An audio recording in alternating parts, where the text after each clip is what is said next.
वसन्तोत्सवं पूर्णमदैव रूपं विचिन्त्य रूपं परं च लक्ष्मी ज्ञातं कथामि भवतं भवेशं दीर्घोऽवतास्मै वदतं श्रियं वे। वसंत ऋतु के प्रथम दिवस के संध्या काल में मैं जो दृश्य शिष्य बैठे हैं और जो अदृश्य ऋषि मुनि योगी बैठे हैं, जिनको आप शायद नहीं देख पा रहे हैं, उन सबको मैं हार्दिक आशीर्वाद देता हूं कि यह वसंत ऋतु और यह जीवन आपकी दृष्टि से पूर्णता श्रेष्ठता आपको प्रदान करे। ऐसा ही आपको आशीर्वाद देता हूं। यह श्लोक अपने आप में एक अद्वितीय श्लोक है। हमारे शास्त्रों में कई उपनिषद लिखे गए, उस समय भी लिखे गए और आज भी लिखे जाते हैं। उस समय भी प्रवचनों के माध्यम से ऋषियों ने, योगियों ने अपने अनुभवों को अपने शिष्यों के सामने रखा और आज भी रख रहे हैं। उस समय भी पाखंड था, झूठ था, छल था, आज भी है। सतयुग जैसी बात कि भाई सतयुग में ही सब कुछ था और कलयुग में कुछ है ही नहीं, ऐसा जीवन में कुछ नहीं था। सतयुग में भी महाभारत का युद्ध होता था, उस युग में भी भाई भाई लड़ते थे, उस युग में भी अपनी पत्नी के कहने से बेटे को जंगल में बेच देते थे, उसमें भी चलता था। मगर इसके बावजूद भी श्लोक में एक बहुत अन्यतम बात कही गई है और मुंडकोपनिषद उपनिषद का तात्पर्य है हम अपने जीवन के सूत्रों को भली प्रकार से समझ सकें और जिस प्रकार से समझ सकें वे उपनिषद कहलाते हैं। आदमी सब कुछ समझ सकता है, अपने जीवन को और जीवन के रहस्यों को नहीं समझ सकता। ये मनुष्य के जीवन की सबसे बड़ी कमी है, त्रुटि है। वह दुनिया को समझ सकता है, जोधपुर को समझ लेगा, मुंबई को समझ लेगा, अमेरिका इंग्लैंड को समझ लेगा, मगर वह इस बात को नहीं समझ सकेगा कि मेरे जीवन का उद्देश्य और लक्ष्य, चिंतन और विचार प्रक्रिया और धारणा क्या है, वह नहीं समझ सकता। इसलिए नहीं समझ सकता कि जीवन को समझने का कोई ग्रंथ, कोई विज्ञान उसके पास नहीं है। जीवन को कैसे समझा जाए इसका कोई चिंतन उसके पास नहीं है। जीवन का मूल रहस्य क्या है, इस प्रश्न पर कभी उन्होंने माथापच्ची की नहीं और इस प्रश्न को उन्होंने एक व्यर्थ का समझ करके छोड़ दिया। शिष्यों ने, समुदाय ने, समाज ने और लोगों ने इसलिए छोड़ दिया कि उनको इस बात का ज्ञान था ही नहीं। आपको किसी को यह ज्ञान नहीं है कि तुम्हारे जीवन का उद्देश्य क्या है। अगर तुम्हारे जीवन का उद्देश्य केवल जिंदा रहना है तो मजबूरी है कि आप जिंदा हैं, इसमें कोई आपका प्रयत्न नहीं चल रहा है, आपने अपनी तरफ से कोई प्रयत्न नहीं किया, माँ बाप ने आपको उत्पन्न कर दिया इसलिए आप जिंदा हैं और सांस आपकी चल रही है इसलिए आप जिंदा हैं। जीने की जो कला है, जिंदा रहने की जो कला है, वो आपके पास नहीं है। या मेरे जीवन में मैं किस प्रकार से आनंद और श्रेष्ठता प्राप्त कर सकूं, प्रभु ने मुझे क्यों बनाया है, मेरे निर्माण क्यों किया है, मेरे जीवन का चिंतन, मेरे जीवन का लक्ष्य का क्या हुआ, ऐसा आप नहीं समझ सकते। और नहीं समझ सकते तो जीवन एक भार के समान हम ढोए हुए चले जाते हैं, जिसका हमें यह पता नहीं कि हम कहां से रवाना हुए हैं, हमें यह भी पता नहीं कहां जाके समाप्त होगी। ये जीवन की प्रक्रिया 40 साल की उम्र में खत्म हो जाएगी, 52 साल की उम्र में खत्म, डोर टूट जाएगी कि 60 साल की उम्र में टूट जाएगी, कुछ पता नहीं। और कल क्या होगा, परसों क्या होगा, 2 साल बाद क्या होगा, ऐसा भी कुछ पता नहीं है। बीमार पड़ेंगे कि नहीं पड़ेंगे, लक्ष्य को प्राप्त करेंगे कि नहीं करेंगे, गुरु के चरणों में लीन हो सकेंगे कि नहीं हो सकेंगे, प्रभु के दर्शन हो सकेंगे, कुछ पता है ही नहीं। बस आंख की पट्टी बंधी हुई है और चले जा रहे हैं। एक कोल्हू के बैल को आंखों पे पट्टी बंधी हुई है और वो गोल गोल घूम रहा है, मगर वो शाम को ऐसा सोचता है कि मैंने 20 किलोमीटर की यात्रा कर ली है, क्योंकि वो तो घूमता जाता है, तेल निकल जाता है वो बस। और अगर आंखें खोल करके देखे तो मुश्किल से 20 फुट भी उसने पूरा पार नहीं किया, मगर चूंकि पट्टी बंधी हुई है और प्रतिबंधी हुई है तो इस बात का उसको ज्ञान है ही नहीं कि मैं कहाँ घूम रहा हूं और क्यों घूम रहा हूं, उसको कुछ ज्ञान नहीं है। गले में घंटी बंधी हुई है और तेली उसको मतलब जिसको मारता है और घूमता जाता है। तेली को भी पता नहीं कि मैं इसको क्यों घुमा रहा हूं, इसके घुमाने के पीछे लक्ष्य क्या है। बैल को उस बात का पता नहीं है कि मुझे घूमने के पीछे लक्ष्य क्या है। इस श्लोक में इसी तथ्य को स्पष्ट किया गया है कि यह दिन, यह वसंत ऋतु का प्रारंभ जहां सरस्वती दिवस कहा जाता है, यह एक क्षण भर पूरे साल में एक क्षण रुक करके हम इस बात का चिंतन करें कि ये पूरा वर्ष हमारे लिए क्यों आवश्यक है और क्या आवश्यक है, मुझे जीवन में इस वर्ष में क्या करना है। अगर आर्थिक उन्नति करनी है तो कैसे करनी है। मैं ये नहीं कह रहा हूं आपकी आर्थिक उन्नति नहीं हो, मैं ऐसा भी नहीं कह रहा हूं कि आप जीवन में उन्नति नहीं करें या रोग मुक्त नहीं हो या पारिवारिक उन्नति नहीं हो, ये सब कुछ हो, मगर कैसे हो इसका तुम्हारे पास कोई उत्तर नहीं है। और इसका मूल मकसद ये है कि वसंतोत्सव, वसंत का मतलब है कि यदि हम वसंत के, पाणिनि ने 6 अर्थ बताए। पाणिनि हमारे यहाँ के एक बहुत बड़े ऋषि हो चुके हैं और हमारे यहाँ तो सभी तरह के ऋषि हुए, वशिष्ठ हुए हैं, विश्वामित्र हुए हैं जिन्होंने ब्रह्म ज्ञान को, चिंतन को हमारे सामने रखा, मार्कंडेय हुए हैं जिन्होंने शक्ति की आराधना कैसे की जाए, भगवती शक्ति को कैसे प्राप्त करें इसको स्पष्ट किया है। तो मलुकदास जी भी हुए जिन्होंने कहा कि अजगर करे न चाकरी, पंछी करे न काम, दास मलुका कह गए सबके दाता राम, कुछ काम नहीं करना चाहिए। ऐसे भी ऋषि हुए हैं, उनको भी हमने ऋषि माना है। ये तो जिसको जो ऋषि अच्छे लगे उसका चिंतन और प्रक्रिया है। पाणिनि भी अपने आप में एक अद्वितीय ऋषि बने और उन्होंने वसंत के 6 अर्थ बताए। आज का वसंत की पंचमी है, वसंत ऋतु है और वसंत का तात्पर्य है कि हम ये पूरे जीवन भर, पूरे वर्ष भर संत की तरह रहें। वसंत जैसा एक संत रहता है, निष्प्रह, निश्चिंत, निर्भीक, बिना डर के, बिना हिचकिचाहट के, ठीक उसी प्रकार से न हम कीचड़ में ग्रस्त के जीवन में लिप्त हों, न हम दूसरे किसी कार्य में लिप्त हों, बहुत ज्यादा आसक्तिपूर्ण नहीं हो, बिल्कुल एक आनंद के साथ इस पूरे वर्ष को व्यतीत कर दें संत की तरह। जो कुछ भी है जिस तरीके से मिल जाता है वह मिल जाए। इस प्रकार के जीवन को जीने की जो प्रतिज्ञा है, जो कला है, जिसको सीखने की चिंतन है, वह आज के दिन गुरु के माध्यम से सीखा जा सकता है। गुरु के माध्यम से क्यों सीखा जाएगा? इसलिए कि मैंने प्रारंभ में तुम्हें कहा कि तुम्हें तो जीवन जीने की कला का ज्ञान है ही नहीं, तुम्हें इस बात का ज्ञान नहीं है कि मैं जीवन कैसे जीऊं, तुम्हें इस बात का भी ज्ञान नहीं है कि मुझे जीवन को जीने के कौन सी क्रियाएं अपनानी चाहिए। इसलिए या तो संत की तरह जीवन जीना चाहिए या बसंत बसंत। अब जो कुछ भी मैंने जितना कर दिया बस अंत है। अब जो दुख कर दिए, जो पाप कर दिए, जो छल कर दिया, जो झूठ कर दिया, जो आज कम से कम वापिस खड़ा होकर के देखूं कि इतना जो झूठ, छल और कपट से मैं संपत्ति बटोरूंगा, क्या होगा उससे? बस बहुत हो गया। अब मैं वापिस आत्मविश्लेषण करूं, अब मैं समझूं कि क्या इस प्रकार से झूठ और छल और कपट से मैं संपत्ति बटोर करके जो बच्चों के लिए या संतान के लिए इकट्ठी कर रहा हूं, क्या उचित है? क्या मेरे जीवन का लक्ष्य यही है कि बस मैं जीवन भर इस प्रकार से पिसता रहूं और इस जीवन को समाप्त कर दूं? तो एक संकल्प लेने का दिन है कि बसंत, बस बहुत हो गया। तीसरा उन्होंने अर्थ बताया है कि बसंत का तात्पर्य है प्रफुल्लता, जीवन का उमंग, जीवन का जोश, जीवन का आनंद, जीवन की कला।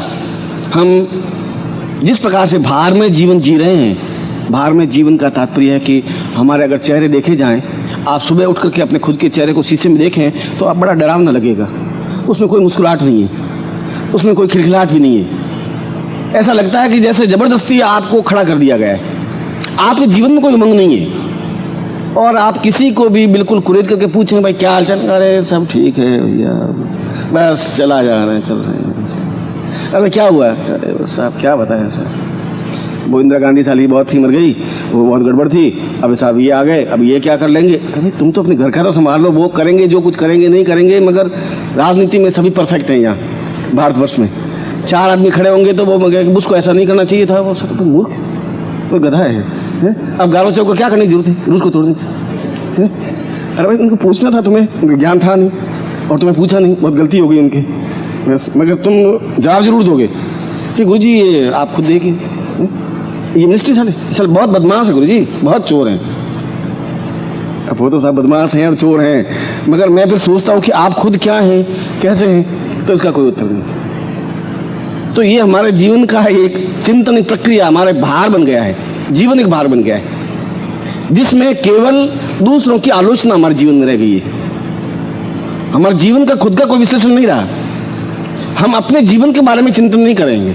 हम दूसरों की आलोचनाएं, दूसरों की बुराइयां, दूसरों की गलतियां, दूसरों की त्रुटियां निकालने की कोशिश तो करेंगे। और बसंत ऋतु इस बात का सूचक है कि हम नए सिरे से उन रहस्यों को, उस कला को गुरु से सीखें जिसके माध्यम से जीवन में आनंद आ सके, जिसके माध्यम से जीवन में प्रसन्नता आ सके, जिसके माध्यम से अपने शरीर में, अपने प्रकृति में, अपने स्वभाव में एक वसंत ऋतु का आगमन हो सके। वसंत का तात्पर्य एक ताजी हवा, ठंडी हवा, मस्त करने वाली हवा, एक नयापन। चौथा उसने अर्थ बताया है, जो कुछ हो बिल्कुल नए सिरे से, नए तरीके से हो, नया हो। जो कुछ पुराना है वो समाप्त हो जाए। यदि आप बाहर खड़े होकर देखें तो सारे नीम के पत्ते झड़ गए। अब जो भी आज से आएंगे बिल्कुल नए पत्ते आएंगे। जितने पेड़, जितने पौधे हैं, वे सब पुराने पत्तों को तोड़कर फेंक दिया है। वे फेंक सकते हैं। उन्होंने अपनी पुरातनता को खत्म करने की कोशिश की है, हम नहीं कर रहे। हमारे अंदर जो भी पुरातनता है, जो प्राचीनता है, जो हमारे अंदर स्वार्थ है, जो हमारे अंदर दब्बूपन है, वो ज्यों का त्यों है। इस साल भी हम उसी को लेकर के ही चलेंगे। नवीनता नहीं आ सकेगी। नवीनता आ सकेगी ज्ञान के माध्यम से, चिंतन के माध्यम से, विचार के माध्यम से, एक संसर्ग और संपर्क के माध्यम से, गुरु के चरणों में बैठने के माध्यम से, जीवंत व्यक्तित्व के साथ रहने के माध्यम से।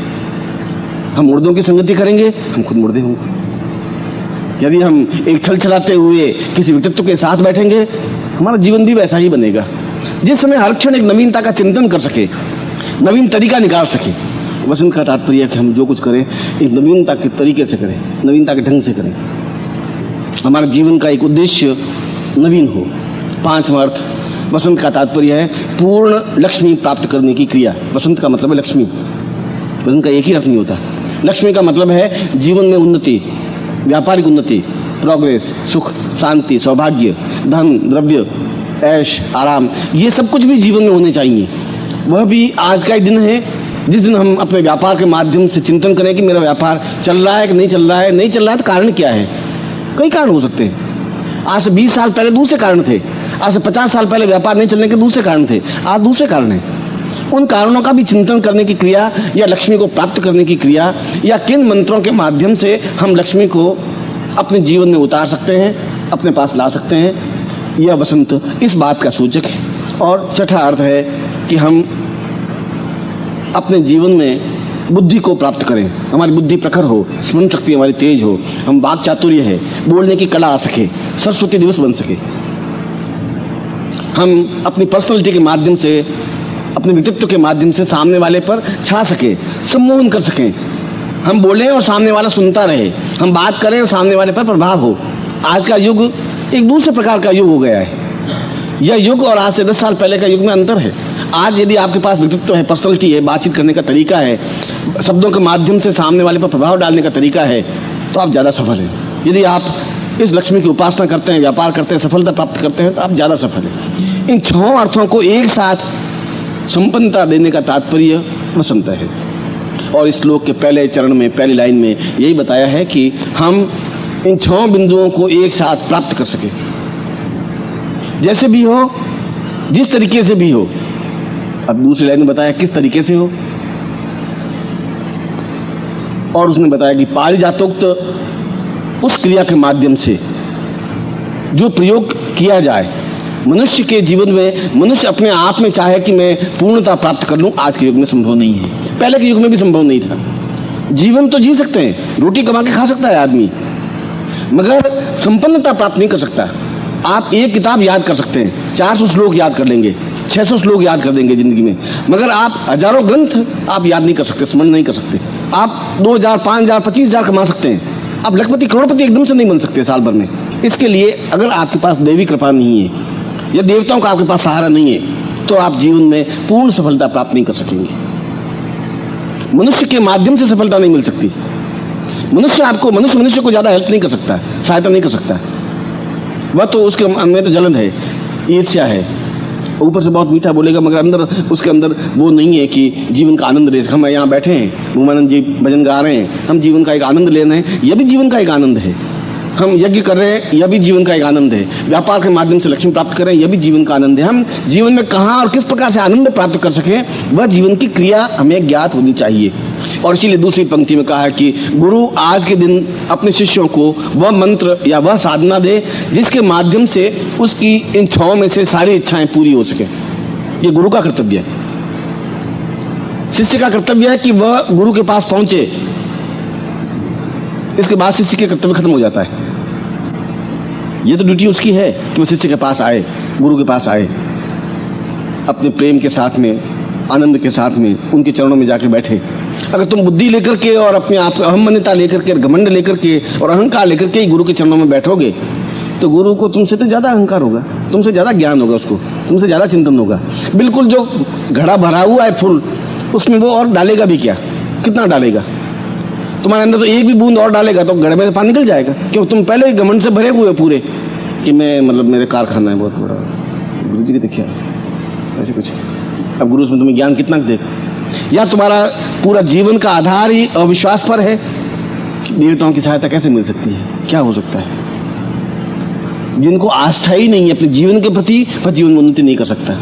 जिसको आस्था नहीं है अपनी पत्नी के प्रति, उसका गृहस्थ जीवन सुखमय हो ही नहीं सकता। जिसको आस्था नहीं है गुरु के प्रति, वह ज्ञान प्राप्त कर ही नहीं सकता। आस्था तुम्हारे अंदर पैदा होनी चाहिए, आस्था कहीं से खरीदी नहीं जा सकती। विश्वास तो पहले तुम्हारा हो, वह विश्वास अपने आप में मजबूत प्रक्रिया कर सकेगा वो, यदि आप में विश्वास हो। नकली विश्वास से काम नहीं चलेगा। अगर तुम झूठ और छल के माध्यम से विश्वास कि गुरुदेव आप बहुत महान है, आप तो अद्वितीय है, इससे काम नहीं चलेगा। तुम्हारा हृदय बोलना चाहिए, वोट बोलने की जरूरत नहीं है। तुम्हारा चेहरा अपने आप बोल जाएगा कि आपके मन में गुरु के प्रति कितनी श्रद्धा, कितना ममत्व, कितना अटैचमेंट है, क्या स्नेह है।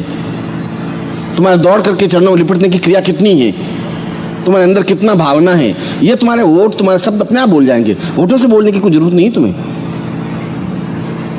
और ऐसा चिंतन जब हो और जब वो गुरु के पास पहुंचे तो गुरु को चाहिए कि इस अद्वितीय दिवस पर, जिसको सरस्वती दिवस कहा जाता है, जिसको वसंत दिवस कहा जाता है, जहाँ केवल आनंद, जहाँ मधुरता है, जहाँ प्रेम है, जहाँ स्नेह है, जहाँ पूर्णता है, ऐसे दिवस के अवसर पर वह उस मंत्र को, उस साधना को दे जिसके माध्यम से उसके जीवन की इच्छा पूरी हो सके। यह कसौटी है गुरु की भी। गुरु बच नहीं सकता, गुरु बच के जा भी कहां सकता है। वो अगर मंत्र दे, आप साल भर उसका अभ्यास करें और साल भर में आपको डिफरेंस देखें, तब गुरु ने मंत्र सही दिया, अंत गुरु ने फ्रॉड कर दिया, छल कर दिया, झूठ बोल दिया, ऐसे भी गुरु हो सकते हैं। गुरु तो सैकड़ों प्रकार के। गुरु तुम्हें मथुरा में, काशी में, कांची में बहुत मिलेंगे, हरिद्वार में बहुत थोक के भाव मिलेंगे। गुरु बहुत है, सदगुरु नहीं मिल सकता। गुरु तो अब आप भगवे कपड़े पहने नहीं, गुरु बन गए नहीं, उसमें कोई गुरु बनने में तो कोई जोर लगता ही नहीं। तुलसीदास जी ने कहा है कि मतलब मूंड मुंडाए भय सन्यासी, नारी मुई घर संपत्ति नासी, मूंड मुंडाए भय सन्यासी। उस जमाने में आज से 300 साल पहले पत्नी मर जाती थी या पैसा नहीं होता था, सन्यासी साधु बन जाता। सदगुरु होना चाहिए।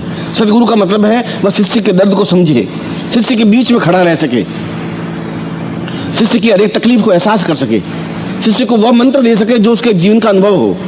यदि उसके जीवन के अनुभव का युक्त मंत्र नहीं है तो गुरु नहीं दे सकता। इसलिए आज का दिन इस दृष्टि से भी महत्वपूर्ण है कि गुरु उस कसौटी पर परख करके उसको मंत्र दे। इस मंत्र के माध्यम से तुम्हारे जीवन का कल्याण हो सकता है, जिसको प्रयोग कहा गया है, जिसको साधना कही गई है, जिसको चिंतन कहा गया है। और शिष्य का भी कर्तव्य है कि उस मंत्र को, उस साधना को परखे, देखे, श्रद्धा के साथ, विश्वास के साथ, पूर्णता के साथ, आनंद के साथ। इसीलिए इस दिन को गुरु और शिष्य का संपूर्ण दिवस कहा गया है। शिष्य के लिए भी संपूर्ण दिवस है ये, गुरु के लिए भी संपूर्ण दिवस है। देवताओं की दृष्टि से, शास्त्रों की दृष्टि से यह दिवस और ये दिन आज से लगा करके अगले 2 या 3 महीने पूर्ण साधनात्मक दिवस है। और मैंने शब्द प्रयोग किया है पूर्ण साधनात्मक दिवस, इसलिए कि इन्हीं दिनों में भगवान शिव की आराधना के दिन आएंगे, शिव पूजन के दिन आएंगे। इसी दिनों में नवरात्रि के पर्व आएंगे, शक्ति की आराधना आएगी। शिव और शक्ति के दोनों पर्व साथ साथ आते हैं, शिवरात्रि का भी और नवरात्रि का भी। और फिर उन मंत्रों का, जिन मंत्रों के माध्यम से होली का पर्व भी, जिन मंत्रों के माध्यम से पूर्ण सिद्धि, सफलता, श्रेष्ठता साबर मंत्रों के माध्यम से मिल सके। तो साबर मंत्रों के लिए भी, शाक्त मंत्रों के लिए भी और शैव मंत्रों के लिए भी 3 तरह के मंत्र हुए, 3 तरह के संप्रदाय हुए, 3 तरह का चिंतन है, 3 तरीके हैं किसी भी चीज को प्राप्त करने के लिए। शैव संप्रदाय के माध्यम से, जो भगवान शिव को ही आधार बना करके और बाकी देवताओं को अधीन करते हैं। शाक्त संप्रदाय, जहाँ जगदम्बा को मध्यस्थ बना करके और पूरे देवताओं को और पूरे मंत्रों को अधीन करते हैं। और साबर मंत्रों के माध्यम से, यदि संस्कृत का उच्चारण नहीं आता है, ज्ञान नहीं है, तो कोई जरूर नहीं है कि संस्कृत के माध्यम से ही देवता खुश होते हो, ये कोई जरूर नहीं है। संस्कृत उस समय की भाषा थी, इसलिए संस्कृत में मंत्र लिख दिए गए, इसलिए संस्कृत में बोलते थे। आज संस्कृत भाषा नहीं है।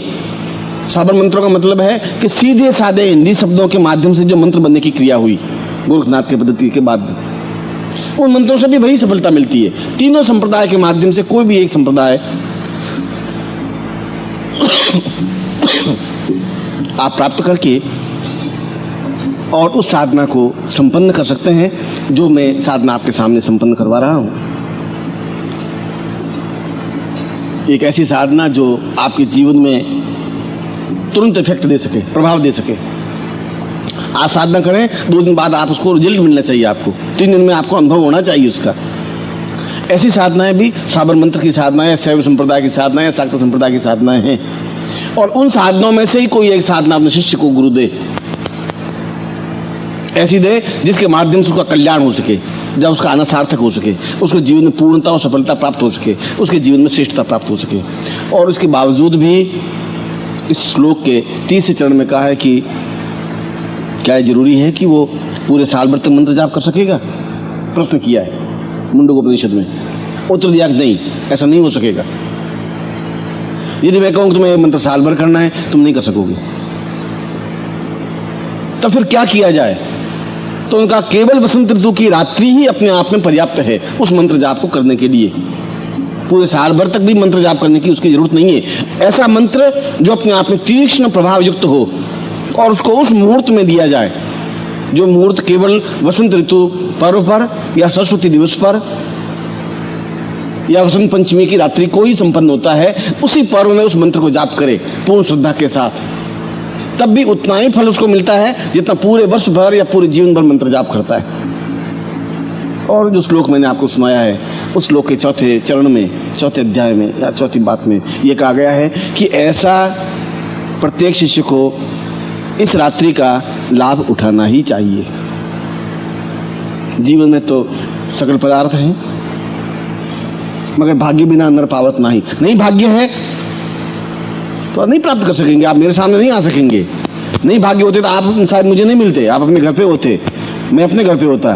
सैकड़ों लोग अपने घर पे शिष्य बैठे हुए हैं। ये तो भाग्य की बात है कि आप और हम दोनों जुड़े हैं। ये भाग्य की बात है कि मैं आपको मंत्र की उस चिंतन को आपको दे रहा हूं। ये भाग्य की बात है कि आप रात को मंत्र जाप करें। ये सारी क्रियाएं आपके साथ की होनी चाहिए।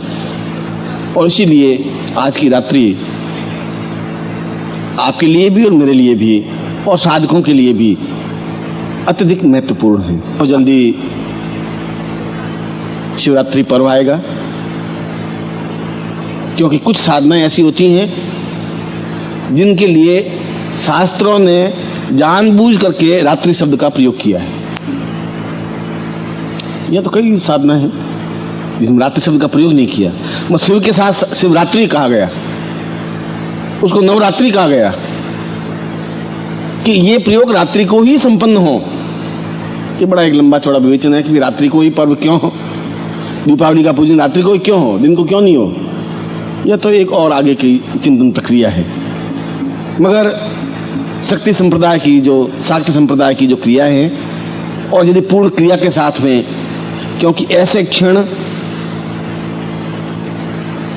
लक्ष्मी को आबद्ध करने के दिन या क्रिया या पर्व या चिंतन या क्षण दीपावली की रात्रि को एक पर्टिकुलर टाइम में आता ही है। उस टाइम को पकड़ने से जीवन में सफलता मिल सकती है। पूरे 24 घंटे और 12 महीने मंत्र जाप करने से कुछ नहीं होगा। उस पॉइंट को पकड़ लें, उस क्षण को पकड़ लें। और क्षण अपने आप में नश्वर नहीं होता, समाप्त नहीं होता, सब कुछ समाप्त हो सकता है, जो क्षण है वह नहीं बीत सकता, काल खत्म नहीं हो सकता। इसलिए वसंत ऋतु की रात्रि में भी कोई ऐसा पर्टिकुलर टाइम है जिस टाइम में वह क्रिया व मंत्र जाप करने पर निश्चित रूप से उस पूर्ण सिद्धि प्राप्त होती ही है जो हमारा लक्ष्य है, जो हमारा उद्देश्य है, जो हमने सोचा है कि हम जीवन में उन्नति कर सकें, हम जीवन में सफलता प्राप्त कर सकें, हम सौभाग्य प्राप्त कर सकें, हम द्रव्य प्राप्त कर सकें, हम रोग मुक्त हो सकें। ये जो मैंने पत्रिका में आपको दिया है, इसके लिए पूरी रात्रि को मंत्र जाप करने की अपेक्षा उस पर्टिकुलर समय को पकड़ सकें। और इसलिए दीपावली की रात्रि में भी बिल्कुल मुहूर्त निकलता है कि इस मुहूर्त में ही लक्ष्मी के पूजन का प्रयोग और मंत्र होना चाहिए। नवरात्रि में भी ठीक वैसे क्षण आते हैं। उन क्षणों की पहचान ग्रंथों में लिखी हुई नहीं है कि क्षण तो हमेशा बदलता रहता है। उस पुस्तक में ऐसा लिखा हुआ नहीं है कि 3:18 से ही ऐसा होना चाहिए, इस बार 3:18 से आ जाएगा, अगली बार 2:17 से आ जाएगा। वह तो गुरु ही बता सकेगा, जिसको इस बात का ज्ञान है, यदि गुरु को ज्ञान है तो। इसलिए मैंने कहा कि ये शब्द बार बार लगा रहा हूं कि गुरु को ज्ञान है तो, इसलिए कि अगर ज्ञान है नहीं तो गुरु है, पर ज्ञान है तो सदगुरु है। वो तुम्हारा कल्याण कर सकता है, वो तुम्हारे जीवन को दिशा निर्देश दे सकता है। उसको ज्योतिष का भी ज्ञान होना चाहिए, उसको आयुर्वेद का भी ज्ञान होना चाहिए, उसको शास्त्र का भी ज्ञान होना चाहिए, उपनिषद का भी ज्ञान होना चाहिए, मंत्र का भी ज्ञान होना चाहिए, यज्ञ का भी ज्ञान होना चाहिए, उनको पूर्णता का ज्ञान होना चाहिए, वो आपके साथ घुल मिल करके बात भी करना चाहिए, उसको लोक व्यवहार का भी ज्ञान होना चाहिए, तुम्हारी समस्याओं को सुलझाने की क्रिया भी उसके पास होनी चाहिए। और यदि नहीं है तो गुरु ऐसा नहीं कर सकता। आपको गुरुदेव बहुत तकलीफ हो, क्या तकलीफ है, छोड़ दे, लगा दे लंगोट, आजा पीछे। अरे गुरुजी पत्नी घर में है, बच्चे घर में है, आप क्या बात करेगा, छोड़ दे, सब कुछ छोड़ दे, ये माया नस्वर है। गुरु ऐसा कह सकता है, श्री गुरु नहीं कह सकता। वो कहता तुम वहीं डटे रहो जहां हो, पर वहां सफलता प्राप्त करके मेरे पास आओ। नहीं सफलता मिल रही तो मैं तुम्हारे साथ में हूं। उस ग्रस्त को छोड़ने से तुम्हारा जीवन नहीं बन सकता, लंगोट लगाने से जीवन नहीं बन सकता।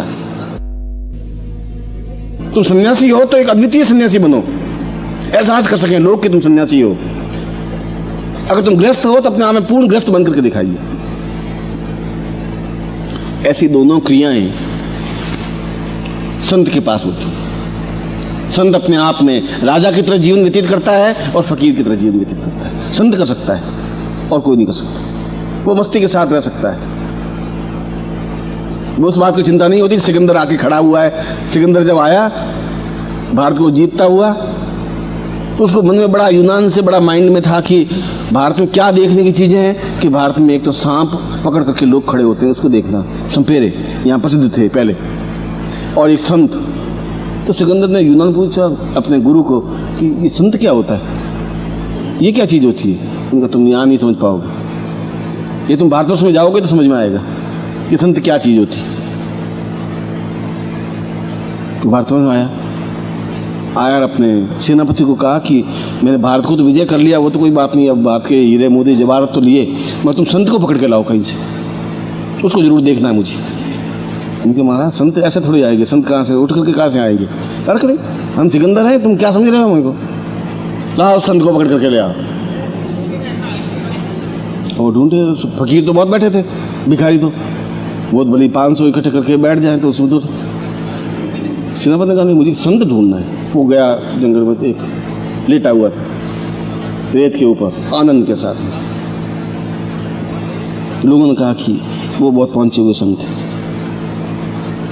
सेनापति आज होकर खड़ा हुआ, उसने कहा कि आपको सिकंदर बादशाह ने बुलाया। बादशाह क्या चीज होती है सारी, बादशाह क्या है, एक टके कौड़ी के आदमी को क्या तूने मेरे सामने कैसे लाके खड़ा कर, क्या है, भाग्य रेत के ऊपर तो पड़ा है नंगा और भाग। अरे मैं सिकंदर महान का सेनापति, उसने होगा तुम्हारे जैसे हजारों सेनापति मर गए, जिंदा हो गए सारे, हमारा क्या लेता है सर। वो सेना आया सिकंदर के पास, महाराज वो तो नहीं आएंगे यार, आप खुद देखना ही हो तो फिर आप चल करके देख लीजिए। उसने कहा तुम ढंग से लेके आना था। उनका साहब ऐसी कोई उठाए, कोई वस्तु तो है नहीं कि उठा करके ले आए। वो तो डांट डपट करके, अरे आपको कैसे डांट दिया। उनका महाराज वो आपने देखा नहीं है, आप जाकर के देखें तो मालूम पड़ेगा।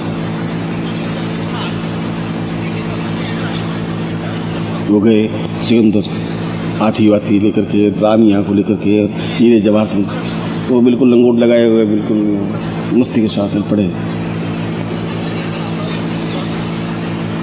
सिकंदर जाके खड़ा हुआ, हाथ जोड़े, उनका कि मैं पूरे विश्व को विजय करने वाला सिकंदर महान हूँ।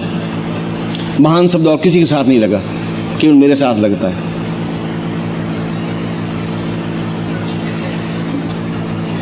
उसने कहा कि तुम कहाँ से, किस साइड से महान हो, नीचे से या ऊपर से, किस साइड से महान बने? उनको आप बात कैसे करते हैं? बात करने की तुम्हें तमीज नहीं है, तुम इधर से खड़े निकल जाओ थोड़ा, ये धूप आ रही है, धूप आने दे मुझे, तो हट, एक तरफ हट जाए। वो बादशाह की तरह रहता है, वो इस बात को चिंता नहीं करता कि सिकंदर महान है, कि सेल्यूलस है, कि कौन खड़ा है। निष्प्रह जीवन और अपने आप में अद्वितीय जीवन, जो बादशाह की तरह जीवन जी सके, गृहस्थ में भी और संन्यास में भी एक अद्वितीय जीवन जी सके। जो भी हमारा जीवन हो, हम ऐसा कॉमन जीवन नहीं जिए। 1000 लोग हैं, उसमें हम भी 1000 भेड़ में से एक हम भी भेड़ हैं, ऐसा जीवन नहीं बनना चाहिए। हम जो कुछ भी हैं, हम हैं, और हमारा अपना आप में पर्सनैलिटी, हमारा व्यक्तित्व है। करेंगे एकदम दमखम के साथ करेंगे। अगर मैं करूंगा तो ऐसा करूंगा ही। अगर मंत्र पढ़ूंगा तो फिर जगदम्बा को प्रत्यक्ष होना ही पड़ेगा, नहीं तो फिर मेरा ब्राह्मण तो बेकार है, फिर मैं गुरु तो बेकार है, फिर मैं गुरु नहीं बन सकता। इतनी क्षमता उसमें होनी चाहिए तो वह गुरु बन सकता है, फिर वो ब्राह्मण बन सकता है। रहे बहुत सरल, ये कोई जरूरी नहीं है कि आप अहंकार से भरे हुए रहें। यह तो एक आंख होती है शिष्य के पास भी गुरु को पहचानने की, नहीं पहचान पाता। पहचानने की क्षमता होती है तो पहचान पाता है। इसलिए मैंने कहा था कि एक क्षण विशेष होता है, जिस क्षण विशेष को हम अगर पकड़ते हैं, उस क्षण विशेष में मंत्र जाप करते हैं, तो हमारे जीवन की वे सारी इच्छाएं, जो भी आपकी इच्छाएं हैं, वे पूर्ण होती ही। और इसीलिए ये आज का पर्व मैं आपको पूजन प्रयोग संपन्न करवा देता हूँ। फिर मैं आपको बता देता हूँ कि कौन सा समय आपके लिए इस पूरी रात्रि में अत्यधिक उपयुक्त है, जिसमें वो मंत्र जाप होना चाहिए। फिर मैं आपको मंत्र लिखवा देता हूँ, जिस मंत्र का आपको जाप करना है। और फिर ठीक 4:30 बजे, 4:30 और 5 के बीच में वापस मैं यहाँ आऊँगा, हम आरती संपन्न करेंगे। और आपके पास कुमकुम होगा और पुष्प होंगे और अक्षत होंगे, चावल होंगे और यंत्र होगा। जिनके पास मुद्रिका और यंत्र हैं, आगे जो बैठे हैं उनके पास में, पीछे जिनके पास केवल यंत्र ही है और जिनके पास कुछ नहीं है, वे सभी इसमें भाग लें, जो मैं आपको प्रयोग बता रहा हूँ। यह जो पूर्ण प्रयोग है वो अपने आप में एक अद्वितीय प्रयोग है। कड़ा अपने आप में रक्षा प्रयोग है कि पूरा साल आपके और आपके पूरे परिवार के लिए एक रक्षा की तरह कार्य कर सके। मुद्रिका अपने आप में ऐश्वर्य की प्रतीक है, लक्ष्मी की प्रतीक है, जिससे कि आपके जीवन में ऐश्वर्यवान आप बन सकें। और यंत्र बुद्धि का प्रतीक है, सरस्वती का प्रतीक है, जिसके माध्यम से आपके जीवन में सरस्वती की आराधना बन सके, वाग्देवी की आराधना बन सके। सबसे पहले गणपति को स्मरण करेंगे, हाथ जोड़ दें। ओम सुमुखस्य एकदन्तश्च कपिलो गजकर्णकः लंबोदरश्च विकटो विघ्नासो विनायकः धूम्रकेतुगणाधिक्षो भालचन्द्रो गजाननः द्वादशैतानि नामानि य पठेत् माधवी विद्यारम्भे वाहे च प्रवेशे निर्गमे तथा संग्रामे संकटे चैव विघ्नस्य न जायते। शुक्लाम्बरधरं देवं शशिवर्णं चतुर्भुजं प्रसन्नवदनं ध्याये सर्वविघ्नोपशान्तये। लाभस्ते साञ्जयस्ते साङ्गतस्ते साङ्गपराजय येषाम् इन्द्रियवरस्यामो देस्तोऽपि जनार्दन। अभिप्सितार्थ सिद्ध्यर्थं पूजितोऽयं सुरासुरैः सर्वविघ्नहरः तस्मै गणाधिपतये नमः। सर्वमंगलमांगल्ये शिवे सर्वार्थसाधिके शरण्ये त्र्यंबके गौरी नारायणी नमोस्ते। सर्वदां सर्वकार्येषु नास्ति येषां मंगलं येषां हृदिस्थो भगवान् मंगलायस्तनो हरि। तदैव लग्नं सुदिनं तदैव ताराबलं चन्द्रबलं तदैव विद्याबलं देवबलं तदैव लक्ष्मीपते त्यं स्मरामि। यत्र योगेश्वरः कृष्णो यत्र पार्थो धनुर्धरः तत्रास्तु विजयो भूतिर्ध्रुवानि इति मतिर्मः। सर्वेषां रथकार्येषु त्रयस्ते भुवनेश्वरां देवादिसन्तु न सिद्धिं ब्रह्मेशान् जनार्दन। वक्रतुण्ड महाकाय सूर्यकोटि समप्रभ निर्विघ्नं कुरु मे देव सर्वकार्येषु सिद्धिदा। त्वां विघ्न सत्यज्वलनेति सुंदरेति भक्त प्रियेति सुखदेति वरप्रदेति विद्या प्रदेतु हरे च स्तुवन्ति तेभ्यो गणेश वरदो भवनित्यमेव नियां पूजयां सांगाय श परिवाराय सायुधाय सशक्तिकाय महागणपतिम आवाहनम समर्पयामि नमः तत्रादु संकल्पम कुर्यात्। हाथ में सीधा हाथ कर दीजिए सामने, जैसे कि संकल्प कर रहे हैं। राइट हैंड दाहिना हाथ। ओम विष्णु विष्णु विष्णु भारत से बरखंडे जमुदी पे शालिमासा के बौद्धावतारे समस्ती समझने को समुद्र दो जाता इस माघमा से शुभ प्रक्रिया तो बंद में आया रविवासे प्रदक्षिण श्रीकाल संहारणम सकल मन कामना सिद्धतम लोके वासे भयराज द्वारे सर्वत्र यश विजय लाभादि पात्रम सभार्यस्य सपुत्रस्य सबान्धुस्य अखिल कुटुंब सहितस्य सबसो समस्त भय व्याधि जरा पीड़ा मृत्यु परिहार द्वारा आयु आरोग्य धात अमुक गोत्रोत्पन्नो हम। आपका जो भी गोत्र स्मरण हो वह गोत्र बोलिए, नहीं गोत्र स्मरण हो तो भारद्वाज गोत्रोत्पन्नो हम। अमुक शर्मा हम अपना नाम बोलिए। ताम वसंतो स्वा पूर्वति गुरु साक्षिणे ताम पूर्वा स्वपति पूर्वा लक्ष्मी लक्ष्मी आबद्धम सा पूर्वा सा चिंतयामि अथास मानसा पूर्वा सुख सौभाग्य धन धान्य स प्रतिष्ठा ऐश्वर्य अभिवृद्धये ताम दिव्यम संपर्ददे। छोड़ दीजिए, कैसे छोड़। अब चोटी की गांठ लगा दीजिए। ओम मानस्तोक्तनय मान आयुखमानो गोखमानो श्रीखमानो वीरांध्र भामिनो वज्रेखमहे। दोनों हाथ ऊपर उठा लीजिए।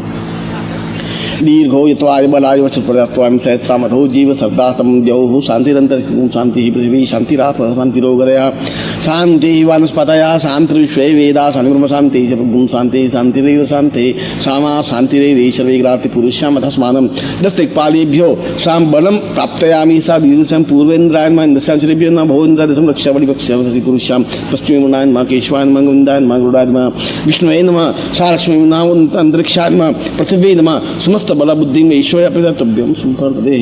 हाथ नीचे कर लीजिए और कुमकुम से अपने ललाट पर तिलक कर दीजिए।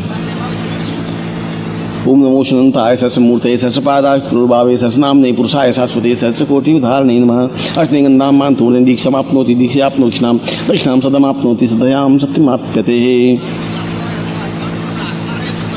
अब आप हाथ जोड़ दीजिए। पूर्णश्यम पूर्णमाता चिंती पूर्वा सा चिंतयामी कल्याण दीर्घस्य तस्मान् सत्कृते कल्याणत्वां पूर्वस्यां चिंतयामी नमः ऐश्वर्यं मा पूर्वा तस्मान् सत्कृते कल्याणत्वां दीर्घो यत्वाय बलाय भजति पूर्वाय कित्पूर्जे त्वां वायुसदेवो वसवितां प्रार्थयतु श्रेष्ठतमाय कर्मणापि अन्राय भागं प्रजास्मि वाक्मा मौस्त्रीष्टमा गसकु सद्रुवा अस्मिन् गोपतो सियात वेद यजमानस्य पशून् पाहि। अब आपके पास जो कड़ा है उसको आप हाथ में बाएं हाथ में दीजिए और दाहिने हाथ से उसके ऊपर 5 बार कुमकुम का बिंदी लगाइए। जल हो तो जल कुमकुम मिला दीजिए, नहीं हो तो सूखे कुमकुम से भी कर सकते हैं। 5 स्थानों पर प्लास्टिक ऊपर है तो हटा दीजिए। बलबुद्धिया सांपूर्वा अधस्मानं सकृते कल्याणत्वं सा चिंतयामि अधस्मानं सकृते कल्याणत्वं दीर्घो यत्वायवति पुरुषावति म पुत्र पौत्र धन धान्य यश प्रतिष्ठा ऐश्वर्य विवर्धयतां पुरुषां रक्षोहणं बलमानं वैष्णवी मिनमहंतम अक्षम बलगते तुभ्यं समृद्धे। ये आप बाएं हाथ में है, दाहिने हाथ इसके ऊपर बंद कर दीजिए।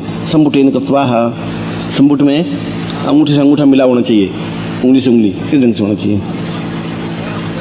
सचिंतयामि पूर्वाथास्मानं सकृते कल्याणत्वां दीर्घो यत्वाय बलाय पूर्वाथास्मानं चिंतयामि नमस्ते चिकित्सचिकिन्यास्तस्मत्पन्तु हितया पावको लघुं सुवा नमस्ते स्तन विद्महे भगवन्ति रक्षं महापूर्वा अथास्मानं ससुखा सौभाति पूर्वा स चिंतयामि नमस्यां कृत्वा कल्याणत्वां पूर्वा स चिंतयामि नमस्ते तुभ्यं संपत्तिमति पूर्वा अथास्मानं सकृते कल्याण तुभ्यं संपर्ददे। इसको खोल दीजिए, हाथ बटा दीजिए और कड़ा आपके हाथ में आता हो तो आप पहन दीजिए कलाई में, और नहीं तो रख दीजिए। थोड़ा खुल तो खुल जाएगा ये किसी हाथ में, थोड़ा इसको चौड़ा भी हो सकता है कड़ा। कलाई में लगाइए, सीधा कलाई में लगाइए, उंगली में डालिए मत, सीधा कलाई से डालिए।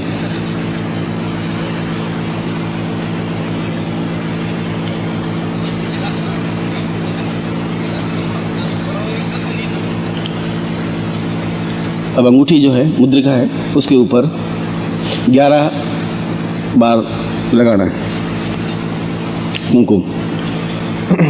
लक्ष्मी नमः लक्ष्मी आवाहयामि स्थापयामि नमः कीर्ति नमः कीर्तिम् आवाहयामि स्थापयामि नमः वृद्धि नमः वृद्धिम् आवाहयामि स्थापयामि नमः दीर्घाय दीर्घायामि स्थापयामि नमः चिंते चिंत्यामि स्थापयामि नमः पुष्टे पुष्ट्यामि स्थापयामि नमः तुष्टे तुष्ट्यामि स्थापयामि नमः श्रियं श्रियायामि स्थापयामि नमः सचिंतयामि तुभ्यं संप्रतिमर्ते पूर्वाधार तुभ्यं संप्रदेहे।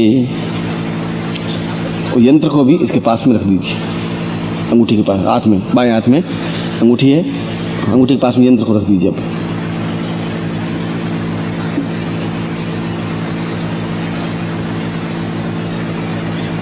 छोटा सा यंत्र होगा, उसके ऊपर तिलक करिए यंत्र पर।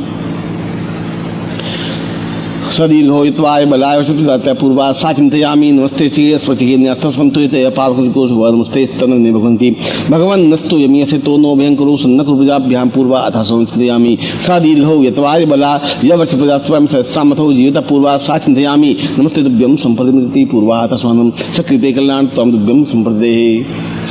अब मुट्ठी में बंद कर दीजिए, आपको दाहिने हाथ में ले लीजिए, अब दोनों को राइट हैंड में ले लीजिए, मुट्ठी बंद कर दीजिए, सीधे बैठिए और आप मेरी तरफ देखिए, हाथ सीधा कर लीजिए आगे। ओम अथास्मानं सकृते कल्याण त्वं पूर्वासन्ति मम शिष्यत्वं सुख सौभाग्य धन धान्य प्रतिष्ठां ऐश्वर्य विवर्धये तां लक्ष्मी वसन्तोत्सवं पूर्वा सा चिन्तयामि नमस्ते कृत कल्याण त्वं दीर्घायुत्वाय बलायति पूर्वा सा चिन्तयामि नमस्ते स्वस्तिके वन्यास्तवसन्तु या पूर्णामतिं परिपूर्णत्वम् अथास्मानं सकृते कल्याण त्वं लक्ष्मी मां लक्ष्मीम् आवाहयामि आगतं श्रीश्चते लक्ष्मीपत्न्यां बहुरात्रे पार्श्वे नक्षत्राणि नमः निष्णुखाणं मम्मिखाणं सौलोकनं श्रीर्मा तां सरस्वतीन्मा ओम पूर्वाः शतां सदीर्घस्याम् अथास्मानं सकृते कल्याण त्वं दीर्घोयत्वाय बलाय सा दीर्घस्याम सा चिंतयामि अंकम चंदनम यंसम बिंदुरावि मर्दया मर्दया मरय मरय जाग्रय जाग्रय त्रोट त्रोट दीप्तम दीप्तम कुटा पांपु आस पूर्वाथा समम सपति साम चिंतयामि साम कृते अंगं सा पूर्वाह से कंका पूर्वा सपति क्षम पूर्वा सा सरस्वती साम वाग्देवी नमः सा चिंतयामि नुसा लक्ष्मी नमः ओम किम किम कीर्ति से मां पूर्वा सा चिंतयामि सा भूति गृहीत गृहीता पूर्वाथा समनम सगृते कल्याण त्वं पूर्वा सा चिंतयामि नम साम चंचला प्या पूर्वाथा समनम कृते कल्याण त्वं दीर्घा यत्वाय बलासति पूर्वा सा चिंतयामि सब जनजी ब्रह्मांति पूर्वा जम्रणात् मां पूर्वाथस्मानं सकृते दीर्घा सपतमनि सतुभ्यं समृद्धि पूर्वाथस्मानं सकृते कल्याण त्वं पूर्वा सतुभ्यै टंकोरणी पूर्वाथस्मानं ठंगति पूर्वडहडह पूर्वसंत्यादि मां पूर्वसिंह सुखवति भय प्रीतिमसा पूर्वति भयस्तुनाति समस्त सुख सौभाग्य ऐश्वर्यमति आवाहयामि आगच्छ आगच्छ मां लक्ष्मीम् आगच्छ आगच्छ धनं लक्ष्मीम् आगच्छ धान्यं लक्ष्मीम् आगच्छ कीर्ति लक्ष्मीम् आगच्छ वशिष्ठ लक्ष्मीम् आगच्छ पुत्र पौत्र लक्ष्मीम् आगच्छ साम आत्मलक्ष्मीम् आगच्छ मम मन्दिरे मम स्थाने मम गृहे स्थापयामि तां पूर्वस्याम् अथास्मानं सकृते कल्याण त्वं च चिन्तयामि गुरु साक्षिणेन पुरबुद्धि गच्छ अथास्मानं सकृते कल्याण त्वां पुरुषया चिन्तयामि नमस्ते के स्वचिके न्यस्तम संते पापको अस्मगु शुभः नमस्ते स्तनमते भगवान् स्तुभ्यः पूर्वति समाधि चिन्तयामि नाम पूर्वातानां सकृते कल्याण त्वं दीर्घो यत्वाय बलवति सा चिन्तयामि नमस्ते तुभ्यं स्मृतियन्ति पूर्वाः तस्मात् तुभ्यं संप्रदेहे। अब उसको खोल करके दर्शन कर लीजिए।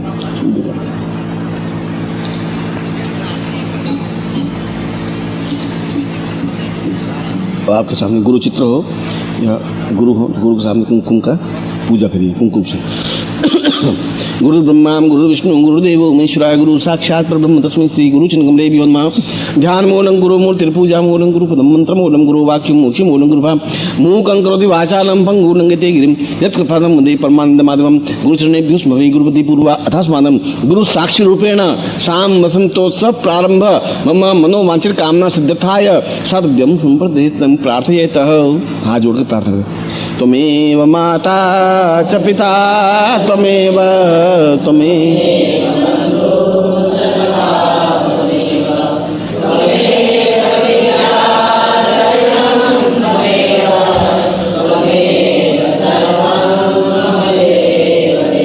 अरे त्वमेव माता च पिता त्वमेव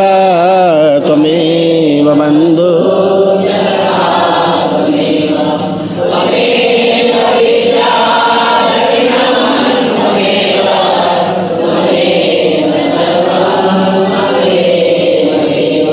त्वमेव माता च पिता त्वमेव बन्धुश्च सखा त्वमेव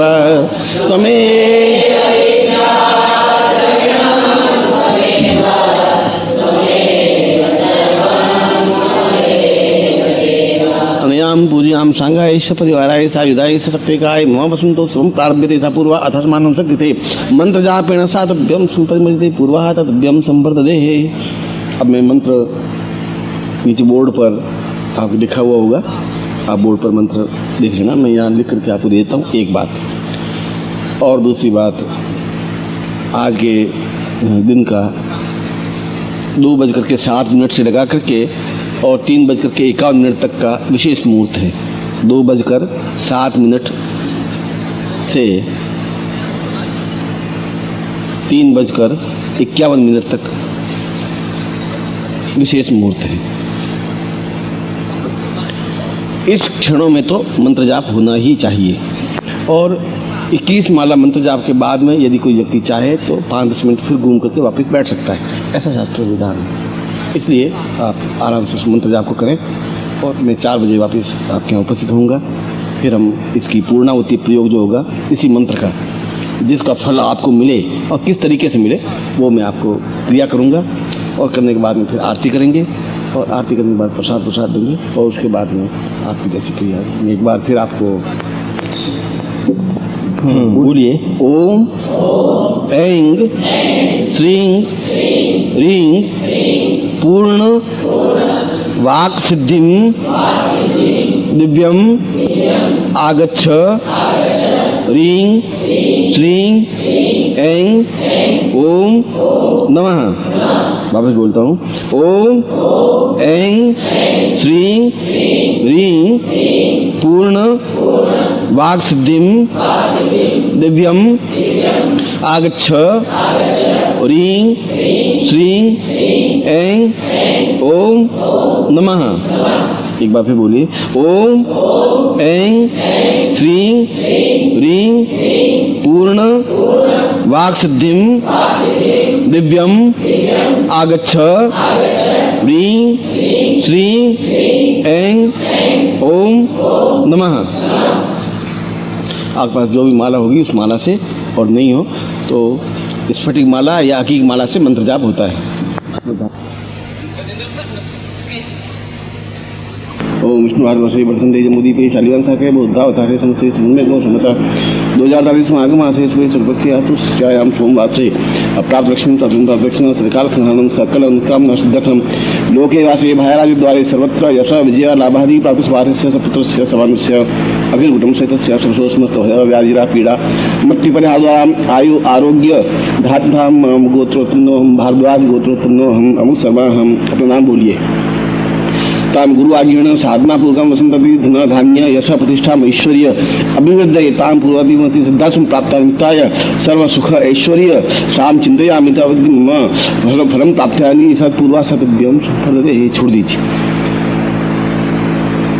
आज अनेन कथेन सांगाय सपरिवाराय सायुधाय सशक्तिहाय मम अथा श्री विविध मंत्रेण रूपेण सापुश्री गुरु मुखमूत्र मंत्र रूपेण साम वसंतोत्सव पारति विधि मम ऐश्वर्य मना पूर्व से मनोवांछित कामना सिद्ध्यर्थाय साम आशीर्वाद प्रेमता तुभ्यम संप्रदिताम आशीर्वाद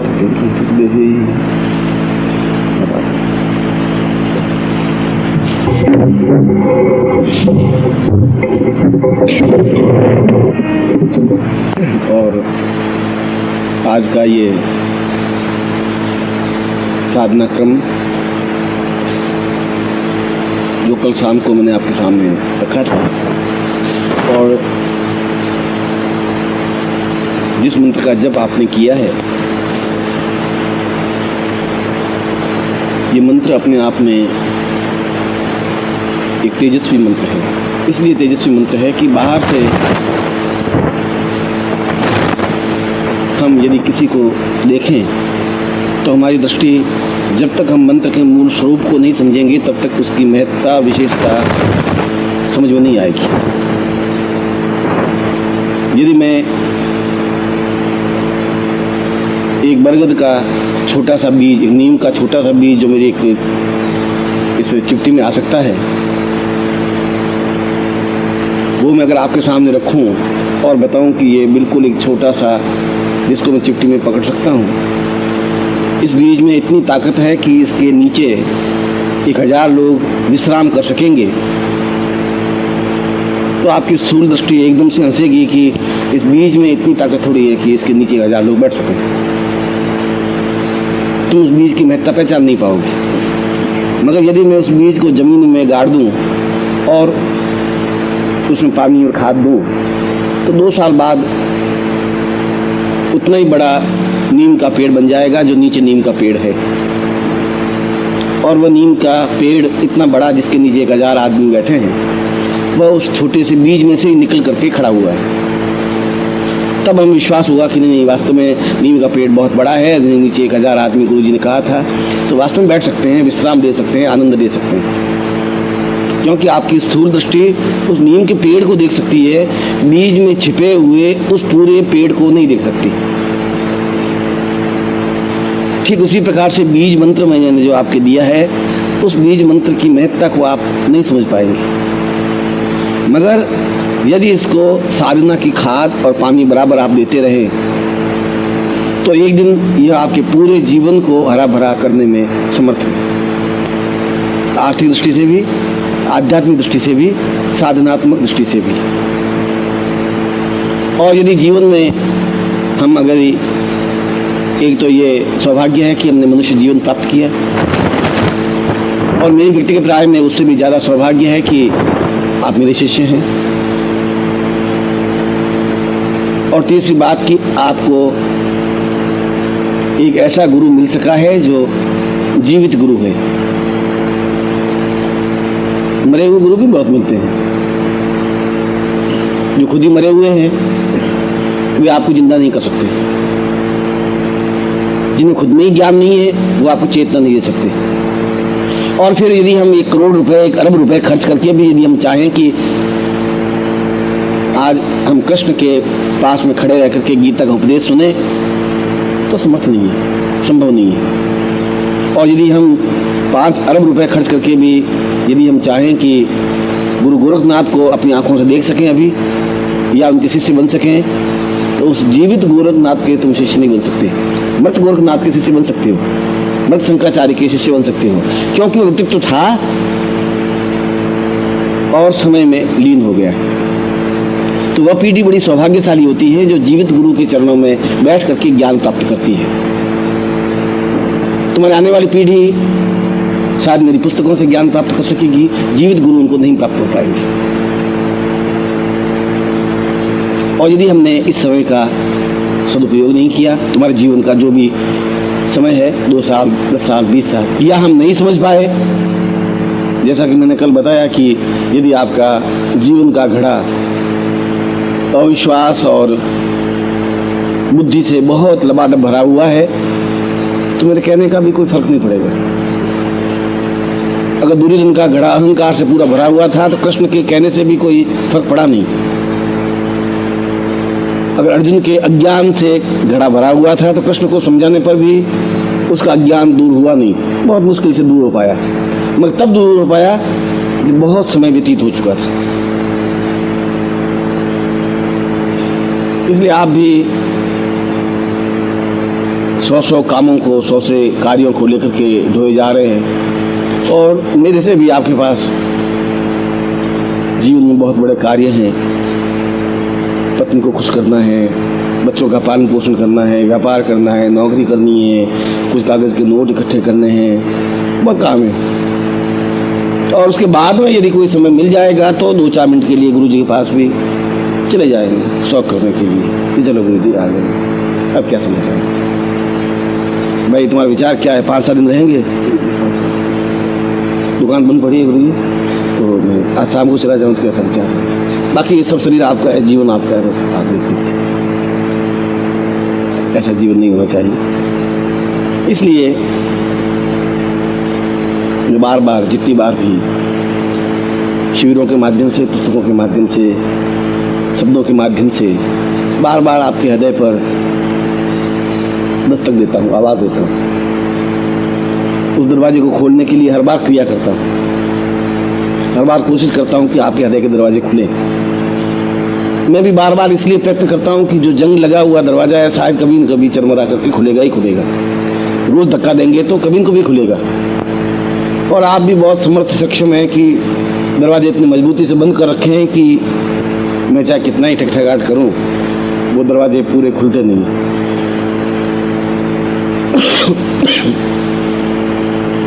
फिर भी मैं अपना प्रयत्न कर रहा हूं, और मुझे विश्वास है आप पर इसलिए विश्वास है कि आप मेरे ही आत्मीय हैं। मैं अपने आत्मा को या अपने हाथ को बुरा भला नहीं कह सकता। मैं ऐसा नहीं कह सकता कि मेरा हाथ कमजोर है या मेरा पांव कमजोर है या मेरी आंख कमजोर है। ऐसा कहना उचित नहीं है। और आप ही मेरे हाथ और पांव और आंख और नाक और कान हैं, इसलिए मैं आपको किसी प्रकार से ऐसा कोई शब्द प्रयोग नहीं कर रहा हूँ जो आपको तकलीफदायक हो, मगर ऐसे शब्दों का प्रयोग जरूर कर रहा हूँ जो आपकी उन्नति के लिए संभव हो और इस जीवन में हम सिद्धाश्रम जा सकें। जितने भी क्षण मेरे पास हैं सिद्धाश्रम में दिए हैं, उन क्षणों का अगर उपयोग कर सके तो आप निश्चय ही मेरे साथ वहाँ तक जा सकते हैं, उस आनंद को प्राप्त कर सकते हैं, उस जीवन के ऐश्वर्य को अनुभव कर सकते हैं। और ऐसा क्षण आपके जीवन में आए, मैं ऐसा ही आपको आशीर्वाद दूँ।